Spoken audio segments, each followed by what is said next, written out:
Complete IELTS, Bands 4 to 5, by Guy Brookhart and Vanessa Jakeman. Published by Cambridge University Press. This recording is copyright. CD 2. Track 1.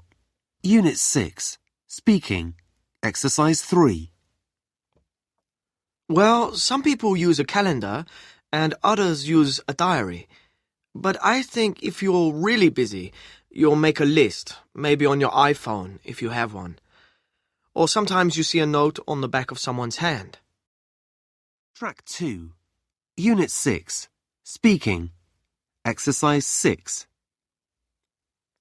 I think birthdays are very easy to forget. You have to write the dates in a diary if you want to remember them. And some older people can't remember where they put their keys or their phone. Oh, and if something unexpected happens, you might forget a lunch date or a meeting.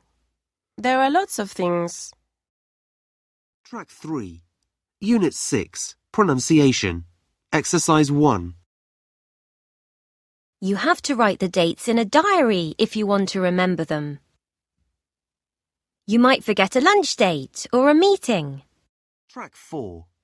Unit 6. Pronunciation. Exercise 2. 1. Sometimes people forget their dentist or doctor's appointment and things like that. 2. If a friend waits a long time for you, you should say you're sorry and pay next time you go out. 3. People don't usually fall asleep at work unless they're very tired. 4. A boring meeting or a long car journey can make people go to sleep. Track 5. Unit 6. Listening. Exercises 3 and 4. So we have to do a presentation on a successful person at our next seminar. Yes. Do you have any ideas? Well, I've been on the internet and picked out a couple. Okay. I've got some suggestions too. Right. Well, you start. Okay. His name's Mahmoud Kabur, and he's a filmmaker in Dubai, in the United Arab Emirates. Sounds good. Yes, he's the managing director of a very big film company. So what made him successful? Apparently his uncle was a film student, and because of that, he started making short films when he was only 16. That's quite young. And were they good? Yep. He won a scholarship to go to Canada and study film, and that's how his career developed. Great. Here's one of my suggestions. She was a ballet dancer, born in St. Petersburg in Russia in 1881. Anna Pavlova. Okay. Why have you picked her? Well, firstly, because her parents weren't wealthy. They were very poor, in fact. And yet she still went to the School of Imperial Ballet at 10 years of age. Oh, that's so young. Was she very talented? Yes, she was. But she didn't follow the rules of ballet. She was very individual and did things that were different from other ballerinas at the time. Ah, and that's what made her stand out. Yes. Okay, I've got another woman, Marie Curie. She's very famous. Wasn't she Polish? Yeah, born in 1867. But did you know that she was the first woman professor at the University of Paris? And the first woman to win a Nobel Prize. Yes, amazing. There were many brilliant scientists around when she was working. So why did she do better? Other scientists couldn't get ahead of her because she sensibly published her ideas straight away. What a clever thing to do. Yeah, everyone does it automatically these days. But all those years ago, people often didn't think about it. Great. Well, here's one more. Okay, who is it? This is an African-American guy who worked as a chef in the 1850s. His name was George Crumb. Did he make a famous dish or something?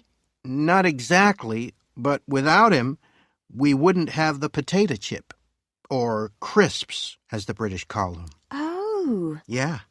Apparently, he had a customer who was annoyed because his French fries were too fat and soft. So he sliced a new potato as thinly as he could and fried it until it was hard and crunchy. Added lots of salt. And a new snack was created. Well, I think we've got some interesting people here. Track 6. Unit 6. Listening. Exercise 6. Okay, so we have to choose one of these 4 people. It's going to be difficult. Well, why don't we agree on some criteria that will help us? You mean things like how old they were when they became successful? Yeah, except I'm not sure how old they all were. What about choosing a woman? Is it fair to select someone because of their gender? And look at celebrities. There are lots of women. But it was different in the past. Oh, I see. Yeah, okay. Let's pick a woman. Great. Right, well, they're all pretty talented, aren't they? Some have even won awards. Yeah, but maybe their fame won't last forever. No. So we should pick someone who's done something great on an international level. Yeah, that changed the world. Okay, I think that's it. We've got our 2 criteria. So what do we need to do before we meet again? Well, how much information have we got? Quite a lot of detail about their lives, but not enough about what they did. Okay, so before we meet again, let's both find out as much as we can. It's always better to have too much information. Yeah, you're right. What about pictures? Yeah, I don't even know what this person looks like. Okay, well, we might get some from the library, but I can look on the internet as well. Once we've done that, we can get together and talk about the next stage. Yeah. I don't think we can write the presentation for the seminar yet. Do you? No. Anyway, it'll be fun working together. Yeah. It's been quite an education doing this. Yes, it's made me think about success and what it really means. It isn't about money, is it? No. And you don't have to be experienced to achieve it. It can just be luck. But perhaps in most cases you need to have some natural ability. Yeah, I agree. And I also think you do have to work hard and be determined. Yeah. And really want to succeed. No matter where you are or what you've done before. It's quite a curious thing. Complete